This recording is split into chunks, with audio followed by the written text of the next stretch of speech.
თუ კი იმედები გაგიცრუდა. თუ ყველაფერი კარგად არ არის და მოვლენები ისე არ განვითარდა როგორც გინდოდა, ეს ვიდეო სწორედ ჩვენთვისაა.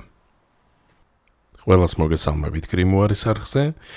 დიდი ალბათობით უკვე მიხვდით, რასაც შეეხება ჩვენ დღევანდელი ვიდეო, თუმცა მაინც აღნიშნავ, რომ ეს არის ვიდეო ისეთი შემთხვევებისათვის, როდესაც შეიძლება თავი იგრძნო ცუდად, როდესაც შეიძლება იყოს ცხოვრებით უკმაყოფილო, როდესაც ხარ რაღაცით იმედგაცრუებული. არ აქვს მნიშვნელობა ეს იქნება ადამიანი, მოვლენები თუ ცხოვრება მთლიანობაში.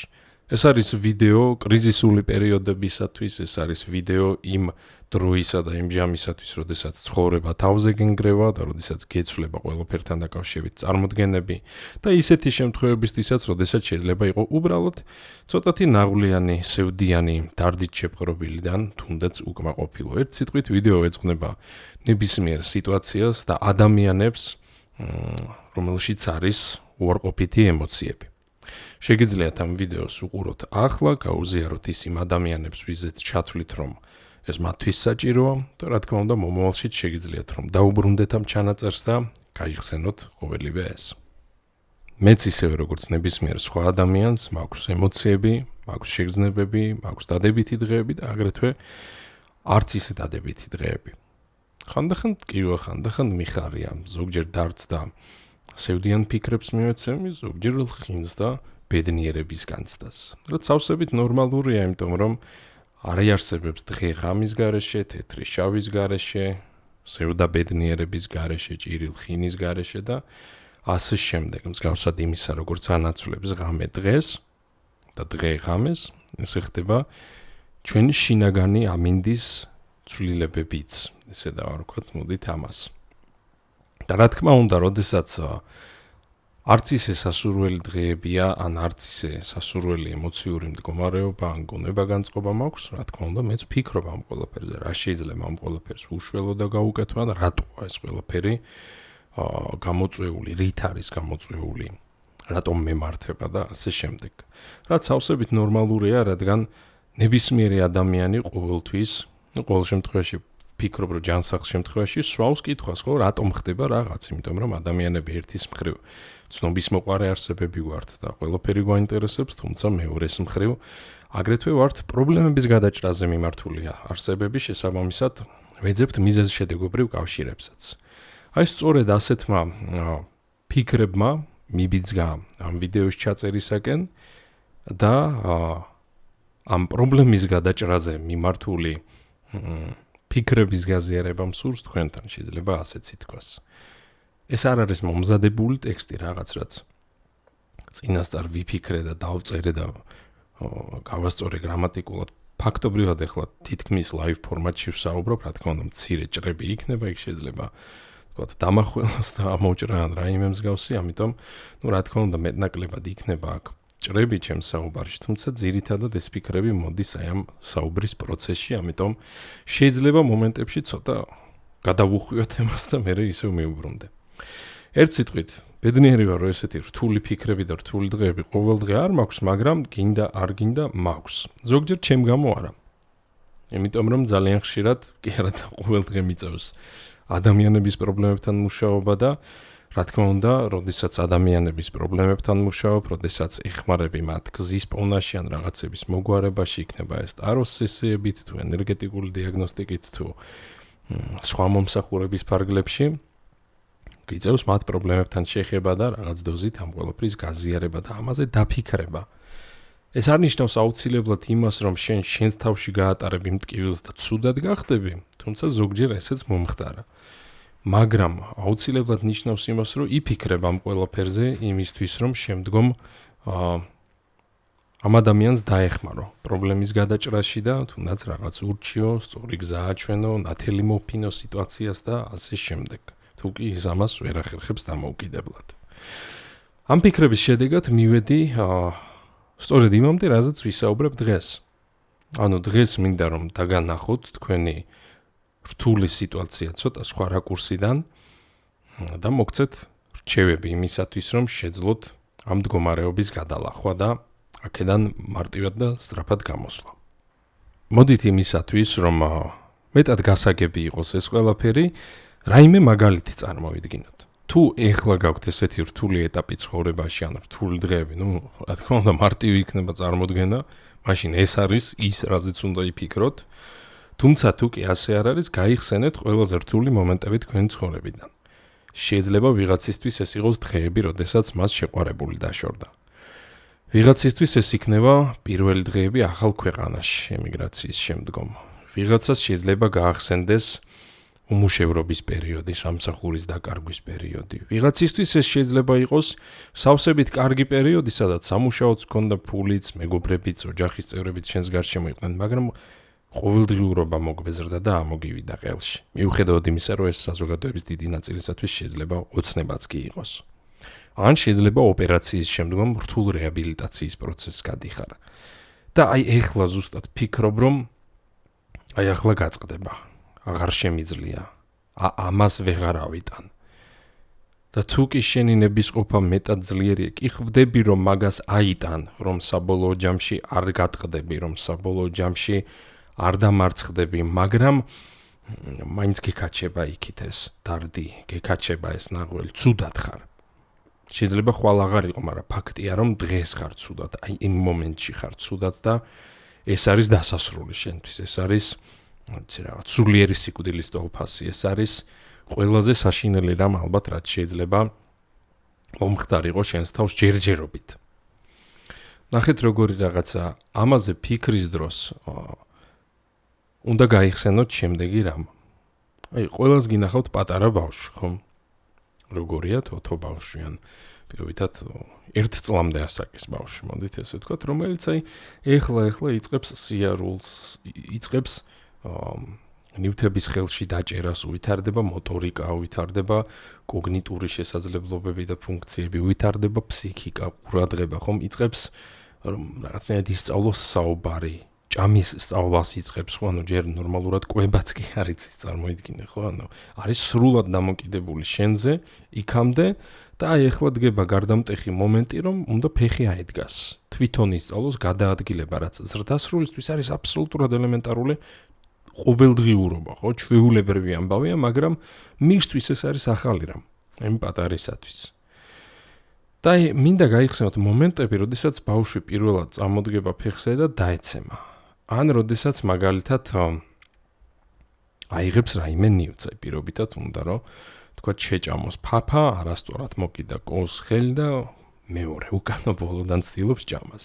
და თქვათ ამ დროს შენ მიხვედი, გამოართვი ეს კოზი იმისთვის, რომ შემოგებრუნებინა, რომ თქვათ სწორად მიიღო საკვები, სწორად ეჭამა, რომ პირამდე მიეღწია ფაფას, ესე თქვათ და ბავშვი იწყებს ტირილს.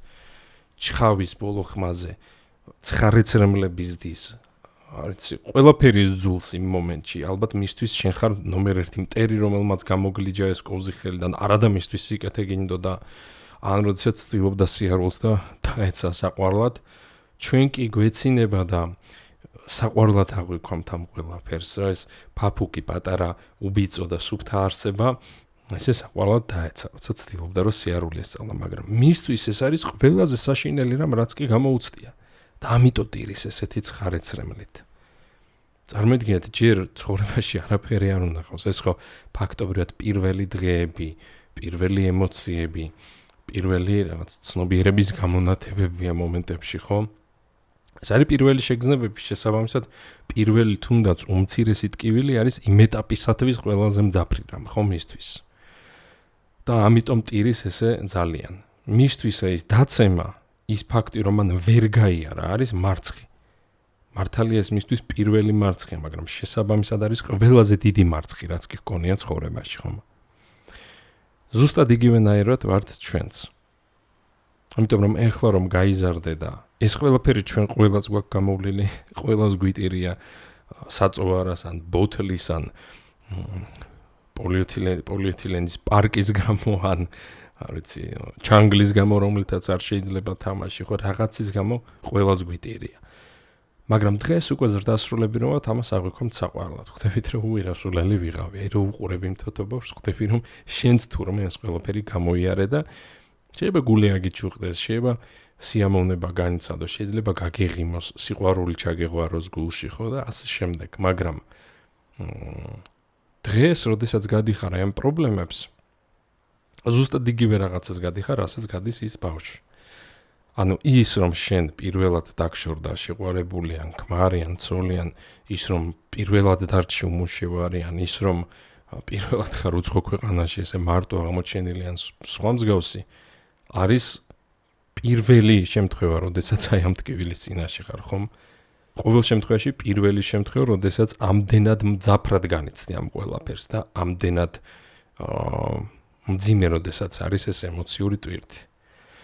და ხვალდაზეგ, როდესაც უფრო დიდი პასუხისმგებლობების წინაშე დადგები, ან უფრო რთული სიტუაციების წინაშე, რაც აუცილებლად მოხდება, ნახეთ, მე არ გამიგოთ არასწორად, არავის არ ვუსურვებ ცუდ მოვლენებს. არა, ამაზე არ მაქვს საუბარი, მაგრამ შეიძლება მშვიდობა იყოს ცხოვრებაში, მაგრამ ემოციურად განიცდიდე, ხო? რაღაცას ძალიან მძაფრად, ანუ აქ სუბიექტურ რაღაცაზეა საუბარი. ხო, თქვათ, ერთ შემთხვევაში თუ ადამიანი გაკოტრდა და მისი კომპანია ჩამოიქცა, ერთია და მეორე შემთხვევაში თქვათ ადამიანს თუ ყველაფერი დაალაგებული აქვს და უბრალოდ მობეზრდა ყოველდღიურობა, მეორე ხო, ნუ თანაბარი პრობლემა ეს არ არის ნამდვილად, მაგრამ შეიძლება ამ ორმა ადამიანმა ტკივილი თანაბრად განიცადოს. ასე რომ მოდით ესე აღვიქვათ, სუბიექტურად რასაც განიცდის ადამიანი, რაც სულაც არნიშნავს იმას, რომ შეიძლება ვითარება ჭეშმარიტად და ობიექტურად მძიმე იყოს. ამიტომ ეხლა რასაც განიცდი არის აპრიორი ყველაზე ძაფრი განცდა, რაც აქამდე გქონია შესაბამისად იმ ბავშვის მსგავსად ტირი. შეიძლება ცრემლები არ მოგდიოდეს, მაგრამ შინაგანად ზუსტად მაგას განიცდი. და ხვალდაზეგ, როდესაც უფრო მეტად დაღვინდები, უფრო მეტად გაიზრდები, როდესაც მეტ გამოცდილებას შეიძენ და რაღაცებს შეიმეცნებ ცხოვრებაში, გაგეღიმება ამ ყველაფერზე ზუსტად ისე, როგორც გეღიმებოდა იმ ჩვილი ბავშვის ტირილზე. აქედან გამომდინარე მნიშვნელოვანია, რომ ხვდებოდე, რომ ეს არ არის დასასრული. რომ უბრალოდ ეს არის ყველაზე მძაფრი შეგრძნება, რაც აქამდე გქონია. რო არსებობს ესეთი ტრენდი იყო ერთ დროს ინტერნეტში ხშირად ზიარდებოდა ესეთი წარწერა ამ ფოტოსურათი, რომ აი ეხლა ამ მომენტში ხარ ყველაზე დიდი ასაკის, რაც კი აქამდე ყოფილხარ და ამ წუთში ხარ ასევე ყველაზე ახალგაზრდა, რაც კი აწი იქნები, ნუ დაახლოებით ესე ითარგმნება რა. ანუ კი მართალია, იმიტომ რომ ყოველ წამთან ერთად ნაკლებად ახალგაზრდა ხარ, ვიდრე იყავი მაგალითად 10 წუთის წინ, ან ვიდრე იყავი 10 დღის წინ, 10 წლის წინ და ასე შემდეგ. ხომ იგივე პრინციპია აქაც, როდესაც ვეხებით ნეგატიურ ენერგიას, როდესაც ვეხებით მძიმე ემოციებს და ასე შემდეგ. მეორეს მხრივ ჩნდება ხოლმე კითხვა, რატომ მემართება ეს? ხანდახან ის, რაც ბჭყალებში გვემართება, სულაც არ გვემართება, არამედ გვგონია, რომ გვემართება. მსგავსად იმისა, როგორც მშობელი ჩაერია ბავშვის აქტიობაში, გამოვართვა პირობითად კოზი იმისათვის, რომ მეორე მხრიდან მიეწოდებინა, რომ მას მიიღოს საკვები, მაგრამ ბავშვი ამას აღიქვამს ცუდად. მას გონია, რომ კოზი წაართვეს, ხო? ამ დროს მშობელი მხოლოდ და მხოლოდ ჩაერია იმისათვის, რომ სიტუაცია უკეთესობისკენ წაეყვანა. ან მსგავსად იმისა, როგორც ვართმევთ პატარა ბავშვს მაგრადელს, რო არ ერბინოს ამ ბასრის საგნით და თავი არ დაიზიანოს, მაგრამ ის ვერ ხდება. ის ტირის. იმიტომ რომ მას ის კი არ აქვს აღქმაში და იმას კი არ იაზრებს, რომ შენ მას საფრთხე არიდი, არამედ შენ მას წაართვი რაღაც, რაც მას ეკუთვნოდა.